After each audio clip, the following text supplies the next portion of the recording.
তুই আমার বোনকে কলঙ্কিত করেছিস, তোকে আজ আমি ছাড়বো না। তুই আমার চাচাকে খুন করতে চেয়েছিস, তোকে আজ আমি খুন করে ফেলবো।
তোকে কলঙ্ক দিয়েছে, আমি ওকে খতম করে দেবো। মিথ্যে কথা, মিথ্যে কথা রানী।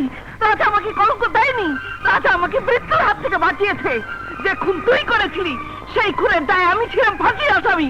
রাজা আদালতে মিথ্যে কলঙ্কের নাটক করে সেই ফাঁসি থেকে আমাকে বাঁচিয়েছে। আর সেই বাঁচানোর পুরস্কার হিসেবে রনি আমার মৌলবী চাচাকে রক্তাক্ত করে দিয়েছে। না রাজা না, রনি তোমার চাচাকে রক্তাক্ত করেনি, তোমার চাচাকে রক্তাক্ত করেছে মিশা। মিশা? কি বলছো তুমি? হ্যাঁ, রনিকে ফাঁসানোর জন্যই মিশা চাচাকে মেরে রনির নাম বলেছে।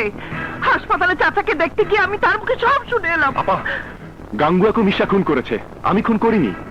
আমি ওদের দল ছেড়ে দিয়েছিলাম বলে ওরা আমায় মারতে এসেছিল। ওই চৌধুরীদের দলে তাই নিয়ম। ওই মিশা আমার সাথে বিশ্বাসঘাতকতা করেছিল। তোমার সাথে?